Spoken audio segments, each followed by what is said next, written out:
iniciando mais um episódio do Amatcast e hoje vai ser um episódio muito diferente. Como nós entramos em outubro, a nossa pauta será a abordagem sobre a prevenção e o conhecimento relacionado ao câncer de mama.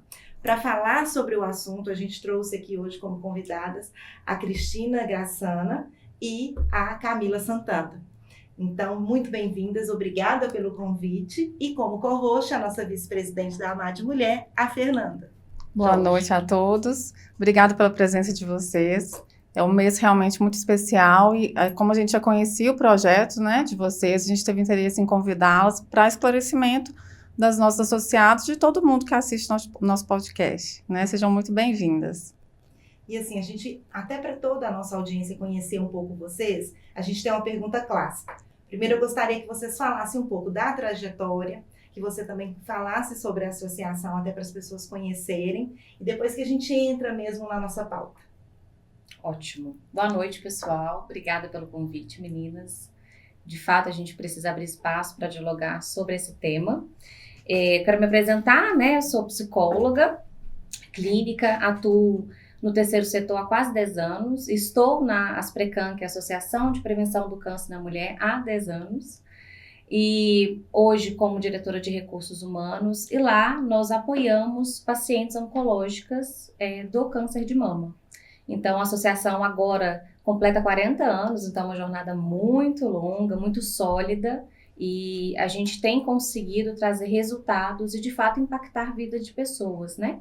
Então, na minha trajetória, e aqui com vocês hoje, eu vou falar desses dois lugares, assim, como uma profissional da área da saúde, sendo psicóloga, e também como uma pessoa que está no terceiro setor há 10 anos, acompanhando essas pacientes oncológicas.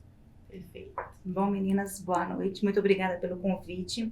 Meu nome é Cristina, sou advogada, já atuo na área do direito há quase 20 anos, frente a algumas questões sociais. Associei ao direito à educação, então venho trabalhando com questões sociais. Estamos em parceria no escritório Martins Martins, onde hoje estou atuando em parceria com a Asprecan.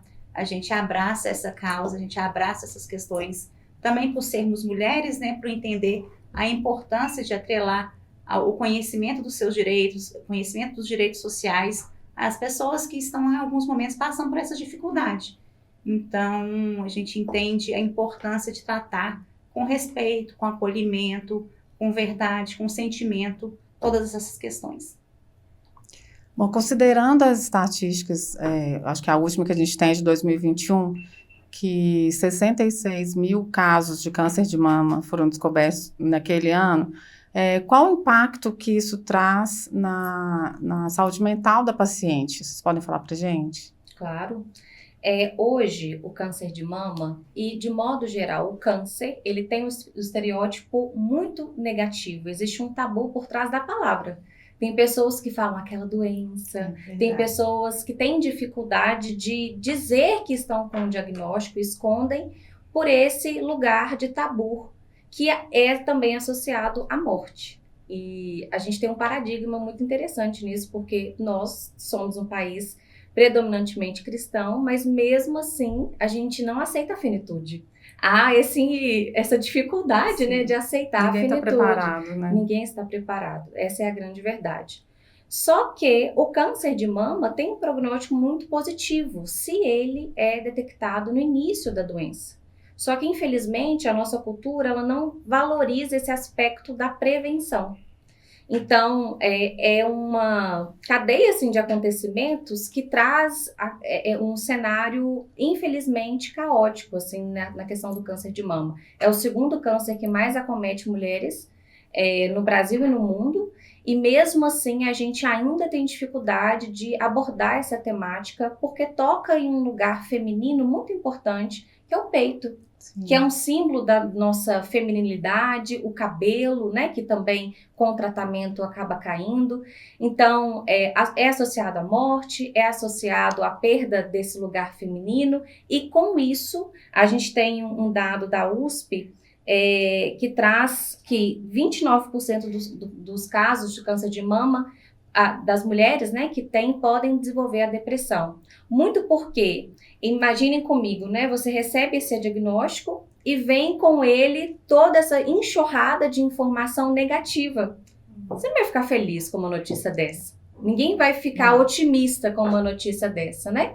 Só que essa associação negativa, pessoalmente falando, né, assim, desse lugar subjetivo, piora o quadro. Então, pessoas que já têm um histórico depressivo, isso fica mais potente ainda de acontecer. Então, não só por esse lugar comum, popular, do que o câncer é associado, mas também por esse lugar pessoal do significado que se dá para o câncer. Tem uma frase do estoico Epíteto que ele fala que as causas dos nossos problemas não são os problemas em si, mas esse significado que nós damos desse lugar particular.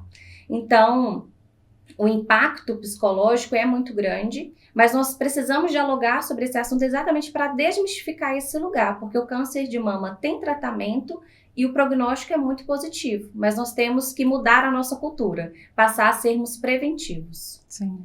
Bom, e além de mudarmos essa cultura, né, que é extremamente importante, a gente precisa de entender que a pessoa, quando está passando por esse período, ela tenha para ela alguns benefícios, alguns direitos que elas precisam de conhecer.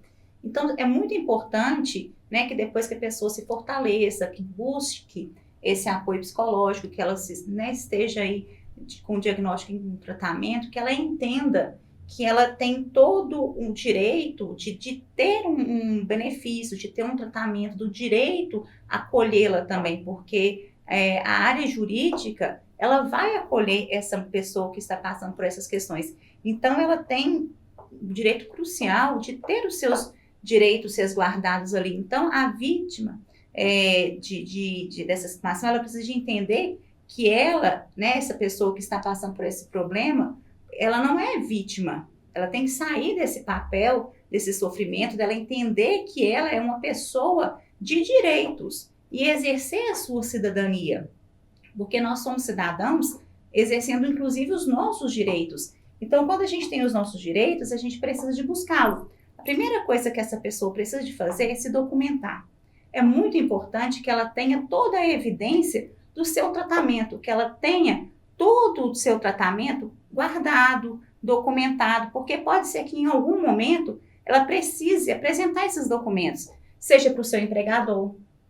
Se essa pessoa, ao receber esse diagnóstico, se ela estiver trabalhando, ela precisa de informar ao seu empregador do seu diagnóstico. Então, ela vai fazer isso como? Com documento. Sim. O direito é documento. Então, assim, as pessoas precisam se conscientizar que elas precisam de documentar tudo aquilo que está cercado com a sua vida. E com um diagnóstico de câncer de mama não é diferente. Então, no primeiro momento, se documente. Guarde exames, guarde receitas, laudos médicos, comprovantes de pagamentos. E depois comece a se informar de o que vai poder fazer, quais benefícios ela tem. Uma pessoa com câncer, ela tem acesso ao SUS. O SUS tem que custear todo o tratamento dessa pessoa. Se ela tiver plano de saúde, o plano de saúde também tem que custear. Inclusive com a reconstrução da mama, tanto o SUS quanto o plano de saúde tem que custear. Isso vai depender do diagnóstico, mas a gente vai falar isso com mais calma.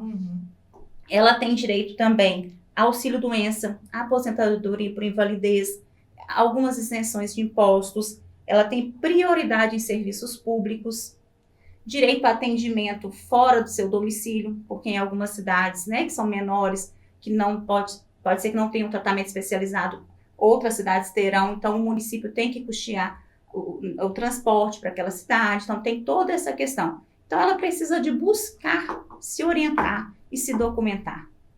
E assim, quando recebe o diagnóstico, quais são as recomendações? Primeiro, assim, que eu creio até que quando a pessoa recebe esse diagnóstico, ela vai querer ainda, é tão assustador, que ela precisa se organizar emocionalmente, para aí ela ter essa certeza de vão documentar, vou procurar os meus direitos. Mas assim, o que vocês recomendam? Primeiro, Camila, assim, o que você imagina, o que você orienta quando a pessoa recebe aquela notícia? Muitas vezes, até porque quando ela tem o diagnóstico, se tiver na família, se ela já passou por algum familiar que passou por um tratamento, ela já recebe talvez de uma outra forma. Sim. Mas quando às vezes é inusitado e ninguém da família, ela nunca teve contato, talvez seja muito surpreendente e aí ela não sabe, ela fica sem chão. O que ela vai fazer? Então, assim, quais são as primeiras recomendações de vocês? Então, aqui é importante a gente citar que a nossa fala é muito direcionada à mulher, porque o câncer de mama, predominantemente, alcança mais mulheres do que homens, mas homem também tem câncer de mama. Mas existe um fenômeno aqui, um recorte de gênero mesmo. A mulher, normalmente, ela aprende a cuidar. Ela não tem muito esse lugar de ser cuidada. Tem mulheres que têm uma baita dificuldade de serem auxiliadas mesmo em um contexto difícil, como um tratamento de câncer de mama. Então, a minha primeira recomendação quando eu acolho uma paciente oncológica é que ela aceite o fato de que naquele momento da vida dela, ela é prioridade. Então, essa inversão, esse movimento de prioridade é um deslocamento difícil para muitas mulheres fazerem, porque em casa ela auxilia em tudo para o outro, ela está disponível nesse cuidado, mas nesse contexto, às vezes ela não se dá autorização para ter a sua rede de apoio. Então, em primeiro lugar, o seu tratamento. Então, se estiver trabalhando, né, tem o direito, você pode falar um pouquinho mais sobre isso, mas nesse período do tratamento, é importante que a mulher entenda que ela precisa se priorizar. E com isso, não é que a vida dela vai parar e ela vai focar somente no tratamento, mas que a ênfase maior precisa ser no tratamento dela, para que ela se dê esse suporte. A gente tem casos de mulheres que insistem em se manter sendo funcional para se sentirem útil. É muito da mulher isso, né? Porque às vezes parar tudo e só, na realidade, vou me cuidar e vou pensar no tratamento. E muitas vezes ela começa ali, talvez não faça tão bem, vai depender de cada caso. Tem mulher que eu preciso nem que reduzir uma jornada, mas eu tenho que realmente trabalhar de alguma outra forma. Útil, porque eu consigo conciliar o tratamento com a minha atividade profissional. Sim. É óbvio que vai depender de cada caso, extensão da doença, mas no caso do que a gente está falando, assim, você recomenda primeiro ela verificar de forma ampla qual que é o diagnóstico e com a extensão, qual vai ser o tratamento, por quanto tempo, e aí ver se é possível conciliar, pensando na saúde psicológica dela ou não. Para tudo, vamos organizar ou não, vamos seguir, diminuir ritmo, vai depender muito de cada um, isso é muito pessoal. Mas tem mulheres que preferem não paralisar tudo. Para não ficar vivenciando somente a doença, só envolvida né? ali. Isso também depende, né, da extensão ou do tipo, né, de tratamento que ela vai ser submetida.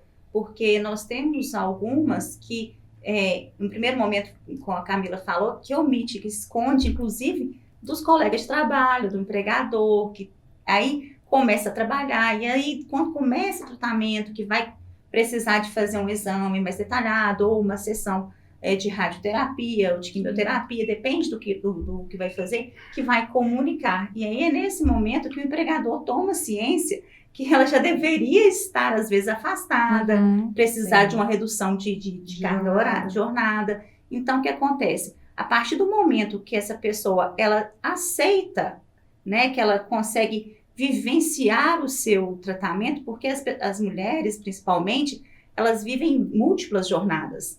Então, em alguns momentos, ela sair de um olhar do qual ela controla, ela faz a gestão, para ela ser cuidada, é mais difícil.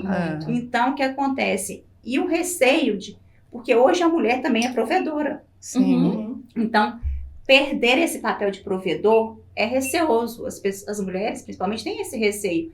E tem também o receio de uma demissão. Por que isso acontece? A gente conhece os direitos, a gente tá aqui para orientar os direitos, mas infelizmente a gente esbarra com algumas questões que a gente precisa de lutar judicialmente contra elas. Porque são situações absurdas, mas que infelizmente acontecem.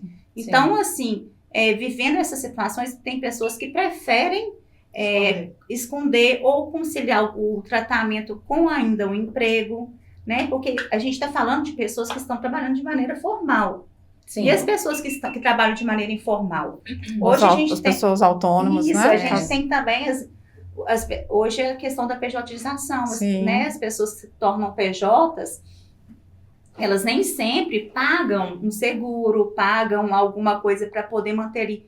Porque a questão, quando você trabalha com carteira assinada, você CLT, você tem uma série de seguranças jurídicas com o trabalho. Quando você é PJ, é você mesmo que faz a sua gestão. Administra o seu dinheiro. Exatamente. Então, nem sempre você se prepara para aquilo que você não espera. Porque ninguém espera receber um diagnóstico de uma doença. Sim. A gente pensa assim, pode acontecer, mas o pode acontecer é distante.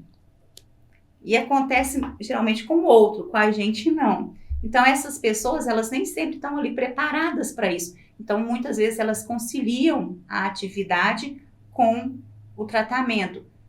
Por quê? Porque não conhecem os seus direitos. Mas aí, Cristina, você tocou em 2 pontos que eu acho bem interessantes. A recomendação já é avisar quem é CLT, óbvio, o empregador. Até para justificar as ausências e tal. Mas, inclusive por causa da estabilidade, né? Isso também. Que eu ia te perguntar, se tem estabilidade. Tem estabilidade. Como gravidez, então, sim. Não, porque você falou, então isso é um ponto muito importante da gente ressaltar, que não precisa ter esse receio, porque não haverá uma demissão. Não poderá haver, né? Não mas haverá, às vezes esse bloqueio... Se tiver, você reintegrando. Mas esse bloqueio é da própria mulher nesse lugar social mesmo, que eu mencionei, né? De ser útil. Como assim eu vou ficar em casa, disponível, sem fazer nada? Mas é porque naquele momento ela está com uma dificuldade de se ver como uma pessoa que está doente. Então, esse lugar é um lugar sensível para as mulheres, sabe? Então, em primeiro momento, assim, o tratamento ele tem uma média de duração de 1 ano. É um período longo. Mas nem todo esse período a mulher ela vai ter sintomas, assim, difíceis de lidar. Então, às vezes, ela dá conta, sim, de ser funcional, de fazer as tarefas de casa.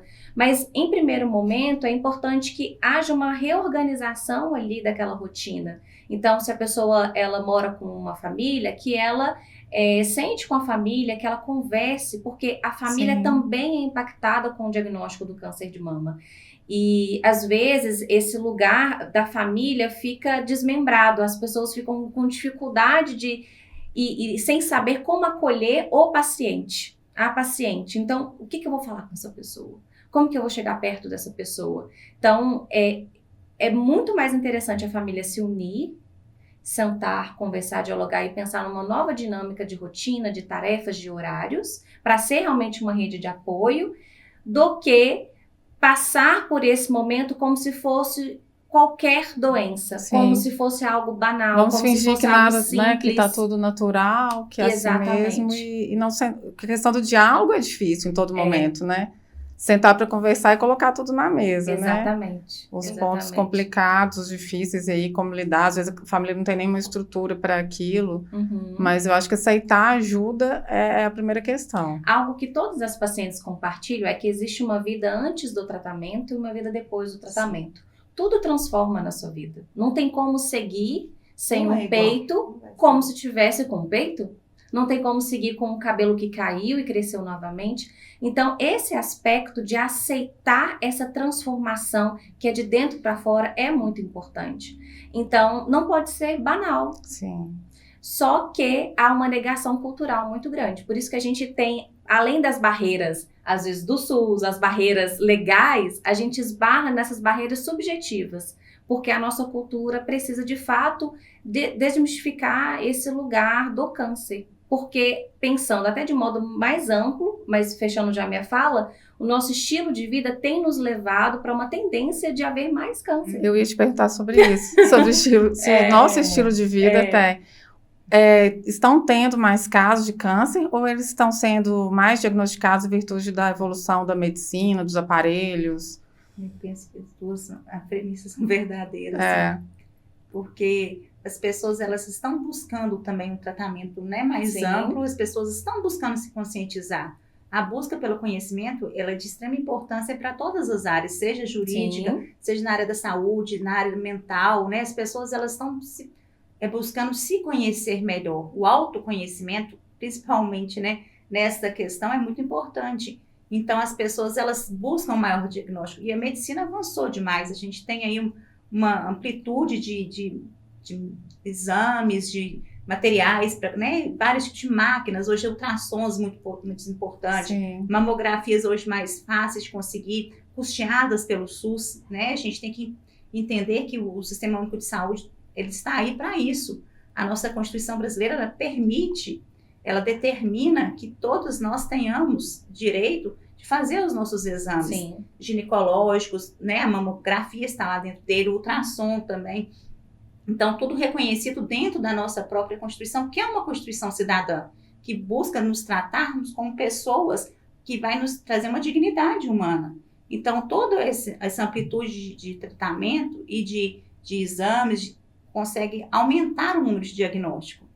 E aí, com o diagnóstico, o tratamento também ele se torna mais eficaz. Sim. Um diagnóstico precoce. Com né? certeza. Com certeza. Mas assim, até voltando um pouco na pergunta da Fernanda, hoje, com a forma como a gente está atuando na sociedade, o estilo de vida, tudo isso, vocês notam, até você já está há 10 anos acompanhando isso, você nota que os casos aumentaram significativamente por causa da questão do estilo de vida? Eu vou dar uma opinião sei desse que lugar você de não tem, experiência, né, sim. gente? Porque cientificamente falando é interessante a gente ter dados, né, e estarmos aqui respaldadas. Mas desse lugar de acompanhamento, sim. Porque não só estamos com, por exemplo, um ritmo de trabalho muito mais acelerado, burnout não existia, né, com esse nome. A gente, então, tem aumentado as doenças, os nomes, os diagnósticos e supostamente deveríamos, por ter mais informação, estar fazendo escolhas mais inteligentes. Mas hoje, por exemplo, o lugar do volume de trabalho é valorizado. Ai de você falar que você tá à toa. Como mulher, Como se então, fosse pecado. de jeito nenhum. Então, esse lugar que, nossa, não posso, minha agenda tá lotada. Mas quanto que você pode? Nossa, menina, a gente tem que ver. Isso é valorizado, é glamourizado. Então, vocês percebam que a dificuldade de parar para cuidar e se priorizar no tratamento, ela esbarra nesse lugar também social, né? Dessa cobrança. Então, estamos trabalhando mais, descansando menos. E aí, existe uma prerrogativa muito comum, e aí, cientificamente falando, de que dormir bem, comer bem, fazer atividade física, ter boas conexões, nos fornecem saúde, naturalmente. Quem dorme 8 horas? Quem come bem? Quem está se hidratando? Quem está tendo boas conexões? Porque até as nossas conexões estão sendo superficiais demais. Na hora que, de fato, a situação aperta, parece que as conexões também vão embora. Então, todo esse contexto nosso social, do nosso estilo de vida, das nossas escolhas, porque é um lugar de autorresponsabilidade mesmo, não tem favorecido para a nossa saúde, infelizmente. Então, a gente tem casos de mulheres jovens, 30 anos, descobrindo o câncer de mama.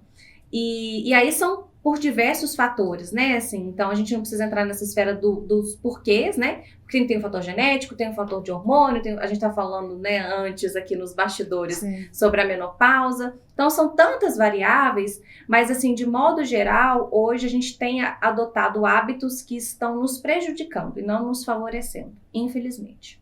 A menopausa, ela favorece ou desfavorece o aparecimento do câncer de mama? Desfavorece no aspecto do tipo de câncer hormonal. Porque aí você tem uma baixa produtividade, né? Mas eu não vou saber te explicar tecnicamente sobre isso. Eu já ouvi dizer aí assim, não sei se você tem esse dado também, que o câncer, muita gente fala que ele está ligado muito às emoções, é óbvio que tem fator genético. Mas você, como psicóloga, não sei se tem estudos que levantam essa questão de que ele tem uma origem, às vezes uma pessoa que não externa tanto, que ela guarda, vai somatizando, eu não sei se isso é mito, ou se é um lugar muito comum, né? Se isso é realmente verdade, se há um estudo, existe esse estudo ou é um mito que a gente sempre escuta? Que a pessoa somatiza Aí já liga a culpa também. Você é diagnosticada e fica se sentindo culpada por ter... Mas grande número de mulheres se sentem culpadas exatamente por essa questão. Sim. Que aí é só a Camila. Aí você tem que saber lidar com as duas questões, julgam, né? Assim, o que eu fiz de errado? Poxa, a mulher já é culpada por tanta coisa. Ainda você se culpa, o que você fez de errado, né? Mas, eu que produzi isso, né? Isso. Eu não sei, assim, como que está hoje, mas eu sou nova, mas eu me lembro, assim, que antes eu escutava mais esse lugar, assim, fulano tá com câncer, também não perdoou. Também não... Ficou guardando para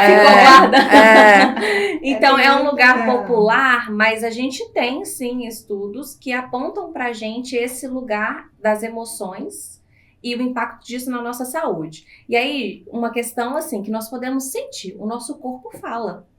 Isso não precisa estar escrito.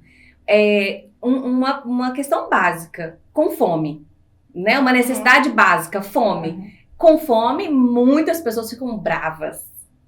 O estômago faz barulhinho. Então, há uma conexão das nossas emoções com aquela necessidade básica ali. Então, da mesma forma, quando a gente deixa de fazer algo para acolher emocionalmente uma situação, às vezes, por exemplo, um luto, que ele não é vivenciado, a pessoa nega o falecimento de uma pessoa especial, o rompimento de alguma relação amorosa, e essa negação acarreta a necessidade do corpo comunicar de outras maneiras. Mas a gente não pode fazer essa associação direta. Você está com câncer Não, porque não. você deixou de falar com fulano. Isso não. Mas existe sim esse lugar de que se você silencia as suas emoções, os seus sentimentos, o seu corpo ele vai comunicar. Ele tem a necessidade de fazer isso. Então, é muito interessante quando a gente fala de autoconhecimento, e aí é uma outra recomendação que eu faço sobre a psicoterapia. É importante que as pessoas se conheçam, que elas saibam dizer o que afetou ela, qual foi a situação que deixou ela insatisfeita. Então, às vezes, a gente cresce e já vai para a vida adulta, e esse ritmo frenético não dá oportunidade para a gente parar, e para a gente se conhecer, e para a gente se priorizar nesse lugar de pessoa. A gente prioriza o nosso lugar dos papéis sociais, como esposa, como trabalhadora, como amiga. E aí, às vezes, a Fernanda, né, assim, a Camila, a Cris e tal, esse lugar de pessoa fica esquecido. Então, o autoconhecimento possibilita a gente desenvolver uma memória. Você está bem? Como que você vai ter essa reflexão? Pelo tempo. Se você está conectada com você sabe dizer se o que você está sentindo é algo de uma semana, de um mês, de um ano, né? Você não está bem ou sempre não esteve bem? Mas às vezes essa pergunta é difícil as pessoas responderem, porque eu não sei, porque eu não estou tendo tempo nem de me ouvir, nem entender o que eu estou sentindo, né? Então, são diversos fatores que fazem com que o corpo ele tenha que comunicar de alguma forma. A psicoterapia, ela é prevista como um direito do paciente oncológico? Vocês sabem? Nos hospitais tem, normalmente, uma equipe, né, multiprofissional, e existe a equipe psicológica. Eu não sei se algumas prefeituras, alguns, né, tem o PSF. Isso. Né, eles fazem quando as pessoas estão, né, cometidas de alguma doença, tem o PSF, que é aquele ramo dentro do posto de saúde, que vai nos lares, que então geralmente tem uma equipe multidisciplinar, com terapia ocupacional, tem assistente social, tem psicóloga. Então, busca-se hoje trabalhar essa área multidisciplinar, sim. Mas vai variar de município para município. Na verdade, o tratamento... a agenda do profissional, às vezes, ele tem que ser custeado pelo SUS. Então, se for uma necessidade da paciente, é reconhecido como um direito dela, sim, e faz parte do tratamento. Mas fazer parte do tratamento, de ser direito e isso ser resguardado, infelizmente tem uma distância, porque nem sempre é possível. Porque, inclusive, nos planos de saúde também tem.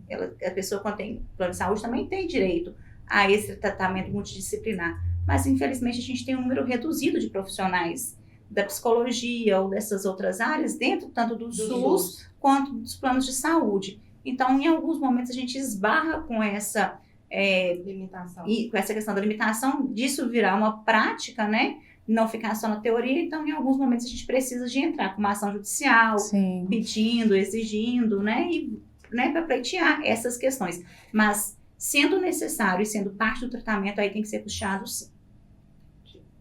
E com relação à autoestima, isso realmente a gente está falando aqui, né? A gente está no Outubro Rosa e a gente sabe a importância da mama para a mulher. Além do cabelo, aí a gente até conversou um pouco antes aqui, que é muito relativo. Para cada pessoa, às vezes o cabelo vai tocar mais naquele lugar ali de dor, para outras a mama. Como que teria alguma recomendação, alguma ajuda, alguma coisa que para lidar com essa autoestima, para que as mulheres não fiquem então, porque a tendência da mulher é ela se fechar e aí se sentir a pior pessoa e a mais feia mexe do mundo. muito com a autoestima. Porque toca em duas coisas que são para nós, de certa forma, que levanta a nossa autoestima. Qual mulher que não vai no salão, no cabeleireiro, arruma o cabelo e já sai de lá com outro astral? Da mesma forma, a mama.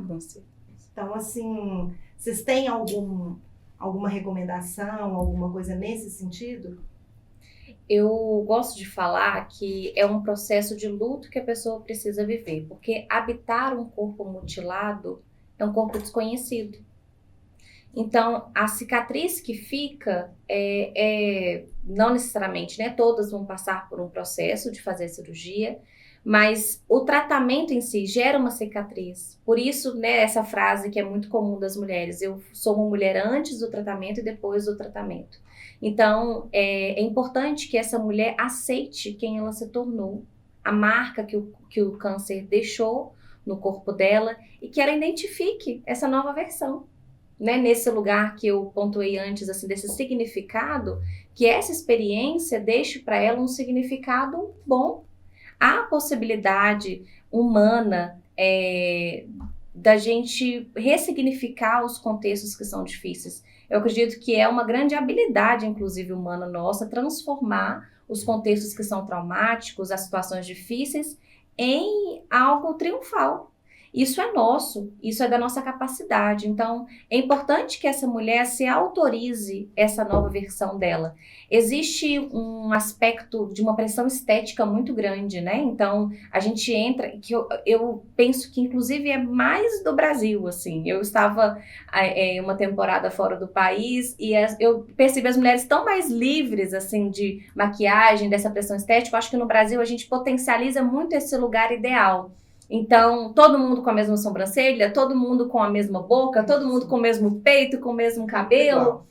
E aí a mulher que tira o peito, ela não está como todo mundo. Que está sem o cabelo, ela não está como todo mundo.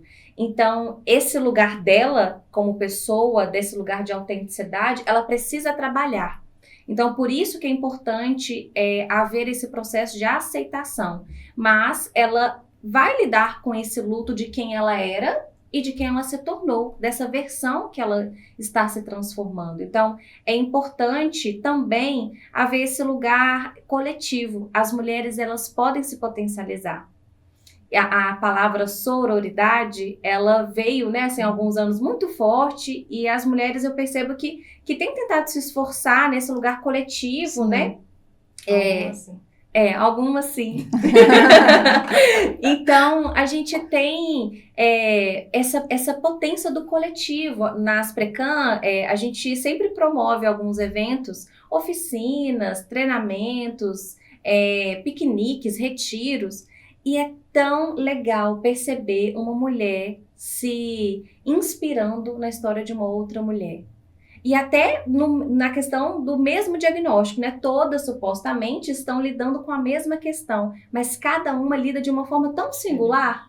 E aí, algumas, né, assim, com o peito aberto, enfrentam, outras têm muita dificuldade, e essa troca é tão importante. Então, a estética, ela está nesse lugar externo, mas a autoestima é interna. Então, a gente precisa desses dois lugares. A gente precisa resolver internamente, mas a gente também precisa se expor nesse lugar coletivo, na nossa rede de apoio, de confiança, e às vezes falar: amiga, vamos comigo no salão, me ajuda a melhorar tal aspecto, né? Então, é importante a gente se dispor mesmo a fazer algo por nós. Nesse momento, né, onde a autoestima ela realmente fica muito afetada, é um contexto muito delicado, mas a gente pode sim superar isso. Essa questão da coletividade ela é muito importante, né? Eu tenho visto em algumas situações, algumas empresas, elas têm que buscar trabalhar isso, inclusive algumas multinacionais já vêm com essa questão toda do compliance, do ESG, trabalhando essa questão do acolhimento. Então, por exemplo, eu tive uma conhecida que teve o câncer de mama E aí a equipe de trabalho acolheu, ela conseguiu conciliar o trabalho, que ela achou importante continuar vivendo a rotina, né? Às vezes as pessoas assim, dão uma importância àquela questão da rotina, tudo, e ela conseguiu trabalhar, e ela foi perder o cabelo, e algo que trazia para ela, mexia muito com o emocional dela, não ter mais o cabelo. Então fizeram na empresa lá, presentearam ela com uma, acho que chama, não sei, uma prótese. Lace, dá o nome, né? Aí fizeram para ela, assim, então assim, ela conseguiu se recolocar ali durante o tratamento, manter. Então, nem sempre estar no seu ambiente, na sua rotina, é algo negativo. Sim. E né, agora falando um pouquinho da questão... Mas nesse caso, ela foi acolhida de verdade, Sim. né? Então, mas essa é a questão da importância, né? Da gente entender que as pessoas, os empregadores, as empresas, o contexto social, ele precisa acolher também. Precisa cumprir ali a sua função social. Isso não é uma função social do empregador. Se a pessoa está ali prestando serviço em tratamento, ela tem que ter um olhar diferenciado. Ela tem que ser tratada de uma forma diferente. Isso é equidade social. E está na Constituição. Não é tratar todas as pessoas da mesma maneira. Isso não é. A igualdade, em alguns momentos, ela não é necessária. É necessário a gente tratar as pessoas com equidade. Isso não é uma legislação específica. É a nossa própria Constituição. Por quê? Porque isso é ser cidadão. É exercermos a nossa cidadania. O conceito formal de cidadão é isso. É conjunto de direitos e deveres. Então, uns vão exercer um dever para que os outros tenham seus direitos resguardados. E aí, na questão da reconstrução da mama, né? A mama, o quanto é importante para a mulher, né? Você vê que as pessoas se sentem empoderadas com as questões da mama, você vê as pessoas se submetendo a cirurgias e tudo. Então, a reconstrução da mama é um direito da mulher com câncer de mama. Só que isso vai depender do diagnóstico. Porque em alguns momentos, a mulher ela pode ser submetida à reconstrução da mama no ato da cirurgia de retirada.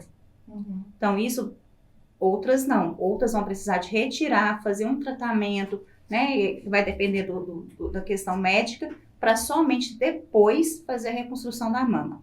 Em qualquer situação, em qualquer tipo de reconstrução mamária, é direito da mulher, tanto pelo SUS quanto para aquelas que têm plano de saúde.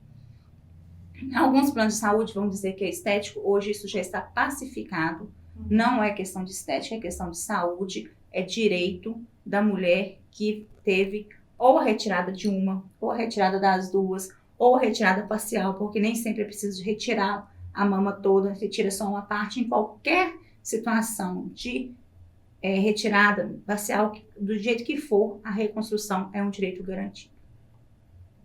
Camila, eu gostaria de ouvir de você agora sobre a Mama Amiga. Claro. O trabalho que vocês fazem, a amplitude disso. Mama Amiga, só para explicar, assim, a gente falou Asprecam, Mama Amiga, né? Para ficar esclarecido para as pessoas que estão nos ouvindo. Mama Amiga é um movimento Mama Amiga pela Vida. Ele foi criado em 2015, na tentativa mesmo de ficar um nome mais popular, porque a Asprecam, a Associação de Prevenção do Câncer na Mulher, a razão social, né, da instituição. Nós somos uma OCIP hoje, é uma organização da sociedade civil de interesse público. E então, Mama Amiga está no Instagram dessa forma, né? Mama Amiga pela Vida.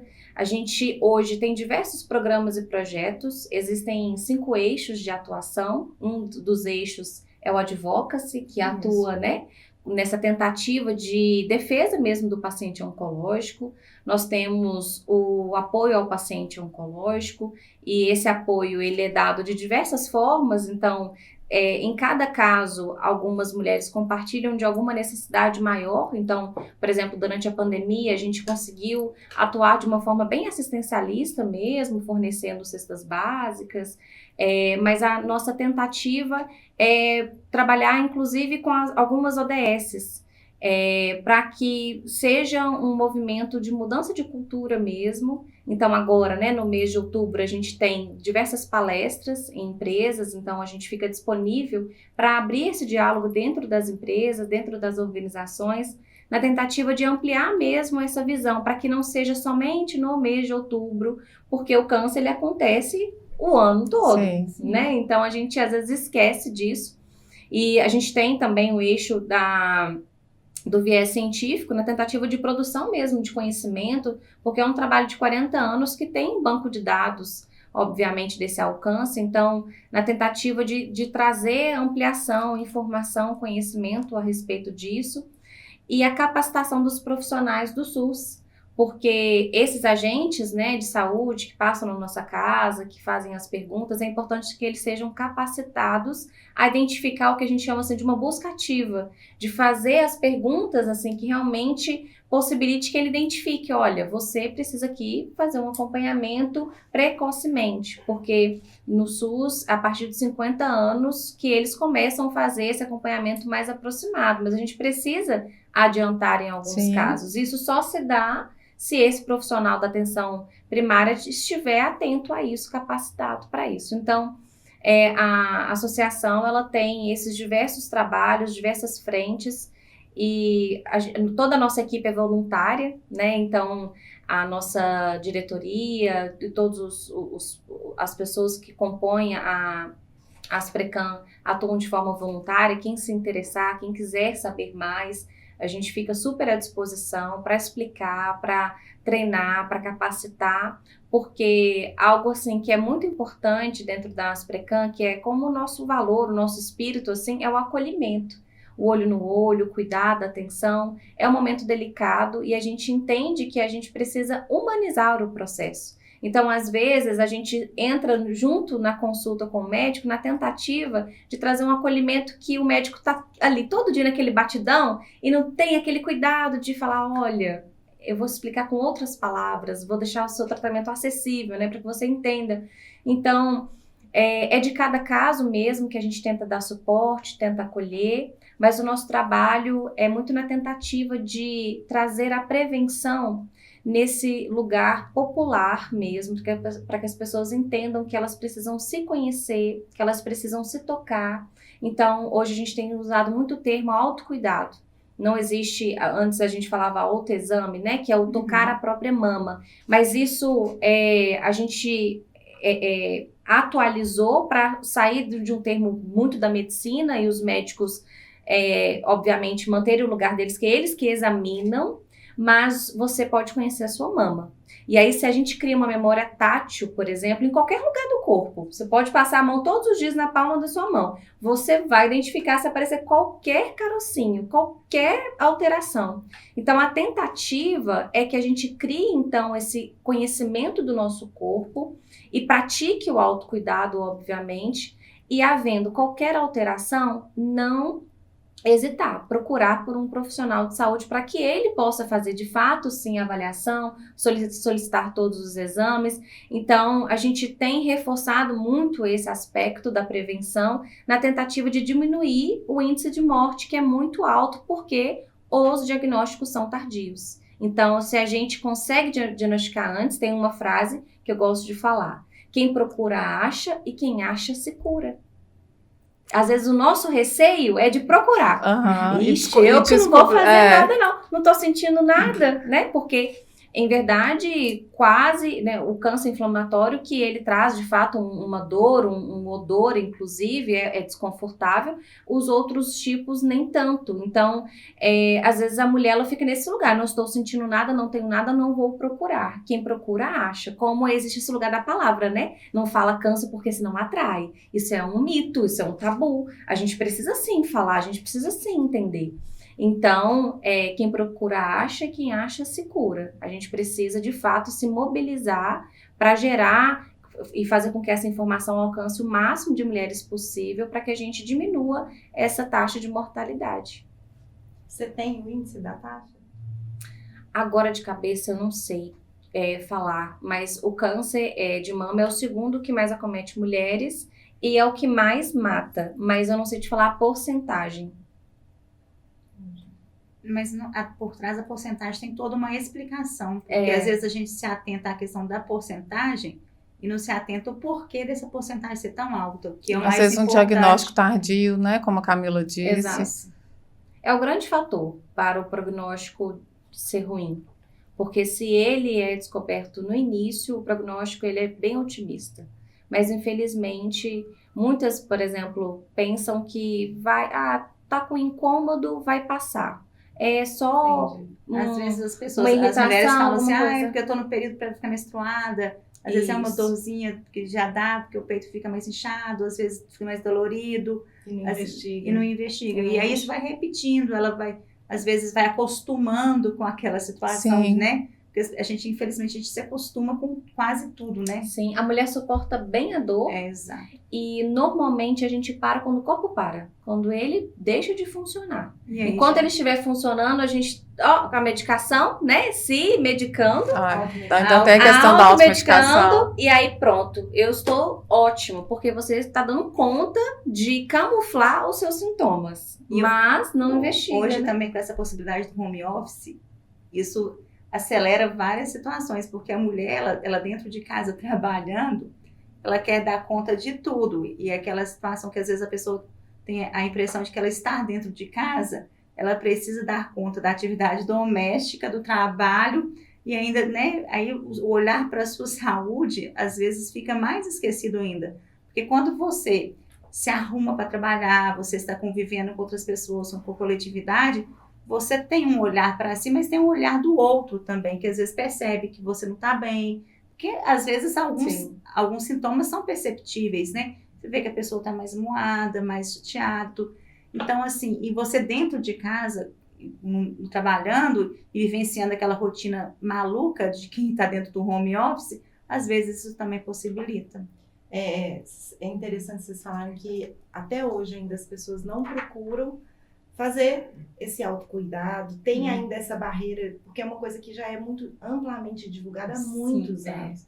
Então, isso, assim, para ter esse diagnóstico mais precoce, já deveria ser uma coisa assim que, não, agora a gente de descobre, rotina mesmo. tem um aumento de casos por milhares de fatores, mas ainda assim, todos os casos, a grande maioria sendo precoces, a gente sabe que o índice de cura é muito maior.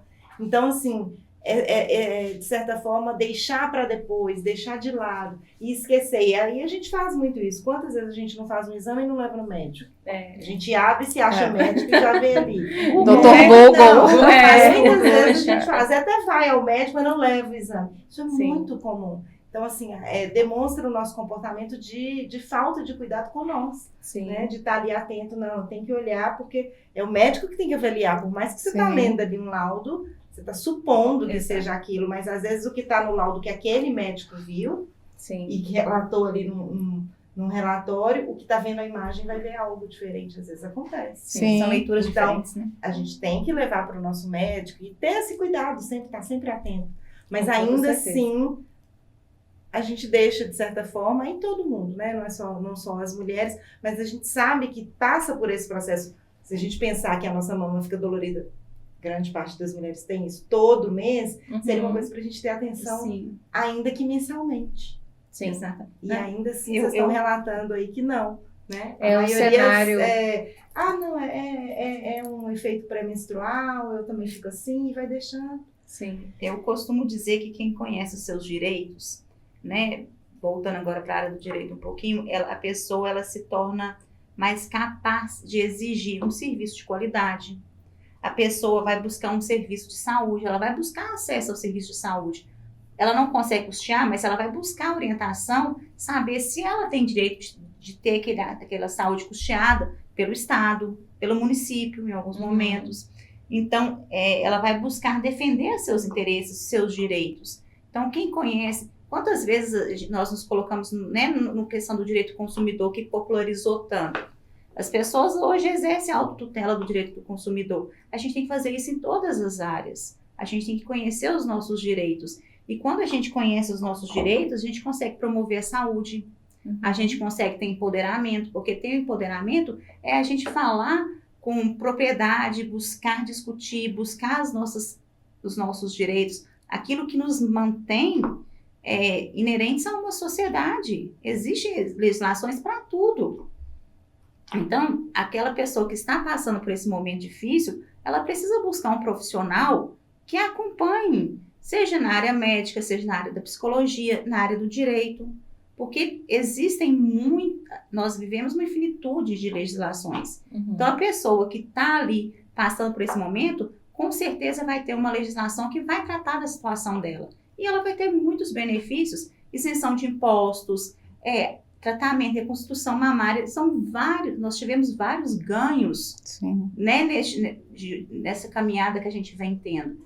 Né, se a gente for pensar nesses 40 anos de Asprecan, o que a gente vem ganhando com tudo isso, né, com esses 40 anos de caminhada, o que a gente tinha lá atrás, que a gente tem hoje, é muito diferente. Mas isso tudo por quê? Porque pessoas se capacitaram para lutar por isso. Então a gente tem que viver lutando diariamente. E acredito que essa é a importância da consciência, do conhecimento, da informação desse momento que a gente tirou aqui para conversar sobre isso, para nós entendermos que a gente precisa de viver o que a gente está vivendo, sabe? Eu costumo dizer que nós fazemos por nós aquilo que nós podemos fazer e nós devemos, nós somos o conjunto dos nossos próprios atos. Sim. Né? A filosofia existencialista já diz isso. Então, Sartre fala, nós somos aquilo que nós fazemos por nós mesmos.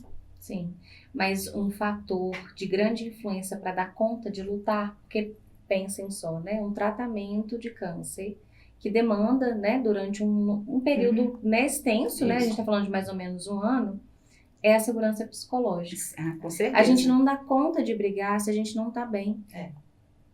Porque, normalmente, a gente abre mão do nosso direito uma situação do dia a dia. Sim. Porque, eu não vou comprar essa briga, não. Nem que preguiça. Mas vale a minha paz. Mas a gente precisa de quem está acolhendo aquele que está em tratamento. Porque ter esse olhar, a gente diante da vulnerabilidade da pessoa. Dificilmente a pessoa que esteja passando por isso vai ser ela que vai procurar de imediato um profissional da área do direito. Sim. Isso. A rede de apoio. Então, assim, eu acredito que essas conversas, igual nós estamos tendo, é importante para isso. A gente precisa conscientizar que nós também somos rede de apoio para alguém. Com certeza. Então, é nesse momento as coisas vão sendo propagadas, elas vão sendo, né? Eu costumo dizer que o boca a boca ainda é muito importante. Com certeza. Né? Apesar da informação ser muito rápida, né? As redes sociais, a internet está aí acelerando tudo isso, mas assim, no seu ambiente de trabalho, você falou assim, eu fiquei sabendo que fulana está com câncer de mama, está começando a tratar. Será que ela já conhece? Será que ela, né? Vamos acolher, vamos conversar, vamos contar. Essa rede é muito importante. Muito. E é isso que vem crescendo, graças a Deus. Assim, a gente tem percebido as pessoas buscando isso, né? E vocês percebem um crescimento também das empresas buscarem informação com vocês ou levarem para dentro das próprias empresas? As empresas, elas estão sendo cobradas nesse lugar social. E aí elas estão se mobilizando. Que bom, algumas, né, assim, ainda de uma forma muito lenta, outras já com, de fato, um interesse, principalmente quando o público da empresa, né, os colaboradores são mais mulheres do que homens, então existe essa pressão, assim, de fato trazer mais informação, de haver esse envolvimento social mesmo, esse compromisso, essa responsabilidade social. Então, as empresas têm procurado mais, mas muito por esse lugar de cobrança, né, que chegam até elas. Entendi. E aí elas precisam procurar. Mas é isso, assim, infelizmente, às vezes, se não houver uma cobrança, às vezes um prejuízo legal, a empresa ela não vai se mobilizar, porque a prioridade, de modo geral, das empresas é o lucro. Então, parar a sua empresa para ter uma palestra sobre saúde mental, sobre Outubro Rosa, sobre Setembro Amarelo, sobre qualquer tema que seja, se o empresário está ali só pensando em dinheiro, ele vai pensar, poxa, um desperdício de tempo, de dinheiro, não vou fazer isso. Mas, de fato, as pessoas têm se atentado, porque tem gerado cobrança e é marketing. Então, que seja pelo marketing, mas façam. Mas pelo menos veio uma coisa boa. Façam, porque a gente, de fato, gera esse movimento, potencializa, tem que partir de algum lugar. Então, tem partido muito desse lugar. Se não parte da mentalidade do próprio gestor, né, que passa dessa cobrança social. Muitas empresas que já têm o programa de compliance, ou ESG implantado na sua empresa, que já tem uma outra mentalidade, ela já trabalha com essas questões preventivas. Em várias áreas, né, não só na área da saúde da mulher, mas em várias outras áreas na prevenção. Então, a gente tem algumas multinacionais fazendo isso, a gente tem algumas empresas nacionais já com um outro propósito, uma outra visão. Agora, infelizmente, as empresas menores, que ainda têm aquele olhar, né, do dono gerindo somente ele sozinho, ele que decide tudo, ainda é mais lento. Mas, assim, a gente tem tido bons exemplos aí com algumas empresas que nos traz felicidade de ver, né, o tratamento, buscando conscientizar, palestras. É muito importante essa área da informação. Então, isso tem acontecido, sim. Perfeito. E vocês são voluntários, né? Todos vocês são voluntários lá na Mama Amiga. E como que vem o recurso para esse trabalho de vocês? De vocês somente, a gente pode ajudar? Como que vocês cobram das empresas quando fazem essa prestação de atendimento? Como que isso acontece? Vamos em partes. Foram muitas perguntas. Somos todos voluntários. Existem alguns canais de captação de recurso. Então, existe a doação espontânea, né? Nós temos a conta, o Pix, para facilitar as doações que podem acontecer ao longo de todo o ano. A gente pode deixar essa informação, né? Sim, Depois na descrição. E nós temos a venda do nosso modelo didático. A gente tem um modelo didático que é patenteado, então ele traz uma informação bem didática do que seria essa experiência tátil mesmo, de tocar, de conhecer a mama. Então, a venda desse modelo é uma maneira também de trazer, né, recurso para as Precam. E nós temos os editais. Então, hoje, uma das nossas dores é não ser autossustentável. A gente precisa muito de recurso, de doações, para poder subsidiar os nossos próprios projetos. Sim. Então, por exemplo, né, a gente precisa de ter o escritório Martins como um parceiro, porque a gente não consegue pagar esse tipo de serviço para as nossas assistidas e até mesmo para as nossas questões. Então, a gente esbarra em algumas coisas e até limita um pouco das nossas ações, porque às vezes não tem o dinheiro ali disponível, porque de fato é uma temática que tem muita ênfase somente no mês de outubro.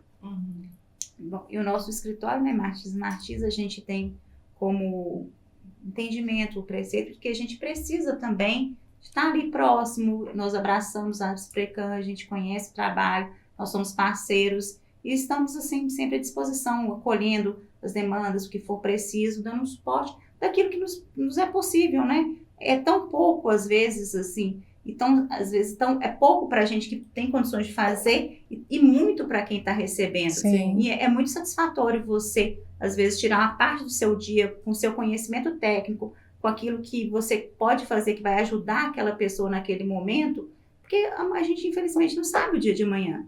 Amanhã você pode inverter. Sim. Eu acho que essa é a beleza. Então, o nosso escritório acolhe esse projeto, acolhe a associação e estamos aí juntos, né?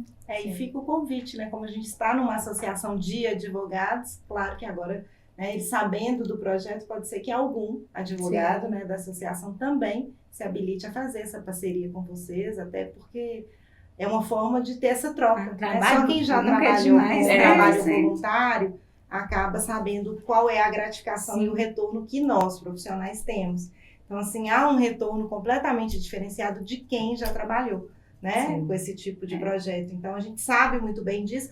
Eu tenho certeza que alguns nunca trabalharam, mas é muito válido. Então, assim, para quem já atua, é muito gratificante. O então, sentimento de gratidão é algo que, né, que é inexplicável. Bom, assim, para falar, você está perdendo tempo. Não está perdendo tempo. Você está ganhando de uma outra forma. E para nós é muito demais, gratificante, né, quando a gente presta esse tipo de serviço. Então, fica aí a dica também para quem interessar pelo projeto, aí procura pelo Instagram. Isso. Pode procurar lá mesmo. Isso. O Instagram é Mama Amiga pela Vida. Vocês podem entrar em contato lá. Normalmente a gente marca uma conversa com os voluntários para apresentar e entender de fato no que a pessoa consegue e ela pode contribuir. Porque o voluntariado, ele não pode ser um peso para a pessoa. Né? Ele precisa ser, às vezes, esse lugar para a pessoa... Tem que ser prazeroso. Exatamente. Então, para se doar ali com amor, com prazer, com vontade mesmo.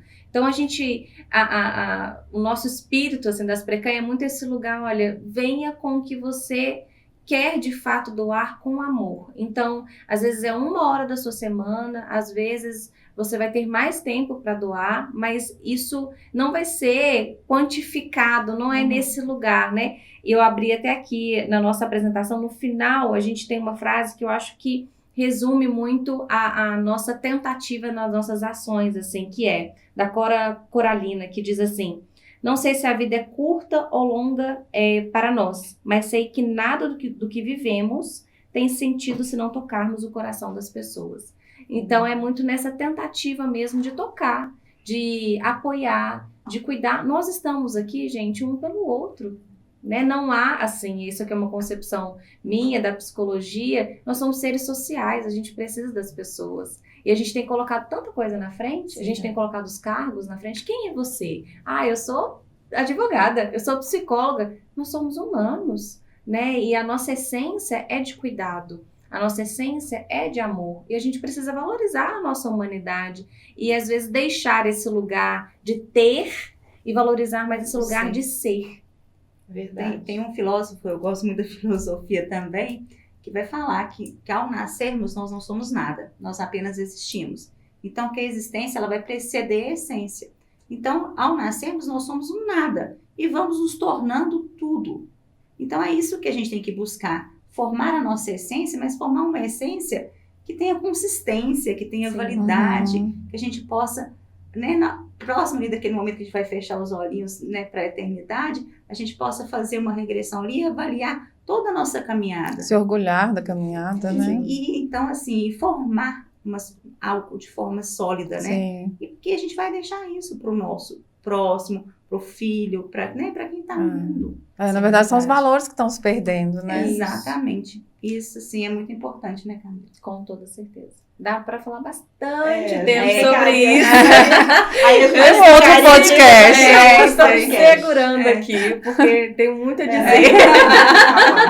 Mas, gente, assim, eu adorei. Eu acho válido a gente chamar nesse mês, né? Óbvio que todo mundo agora ficou tudo rosa, todo mundo chama atenção. Nós da Amar de Mulher, eu acho que a gente pode fazer um trabalho, Fernanda, de alertar isso mais vezes e não somente em outubro, né? Talvez a gente depois pense em alguma coisa para chamar a atenção, até porque a associação é composta de muitas mulheres, então eu acho que a gente tem que, às vezes, aproximar mais da associação, as duas, justamente para ter esse alerta do autocuidado, que seja para algum voluntário, não interessa, mas ter esse movimento que eu acho muito importante. Nós temos esse viés, né, Ana, de procurar ajudar alguma associação, as nossas associadas, a gente já tem isso. A gente já tem outros tipos de voluntariado lá dentro, pelo menos nós da direção, né, assim. Mas, realmente, o trabalho de vocês eu já conheço há mais tempo, né? A gente já fez um outro trabalho com a Mama Amiga ano passado também, em outubro, que foi numa praça, nós tivemos palestras. E agora também vamos ter a presença de vocês no nosso almoço das mulheres, né? Aí já vai ser somente para as advogadas ali da Amar de Mulher. Mas isso acaba que vai divulgando, né? Sim. Eu acho que é isso, boca a boca, a importância, e a gente também procurar mais o trabalho de vocês, divulgar, não só entre as associadas.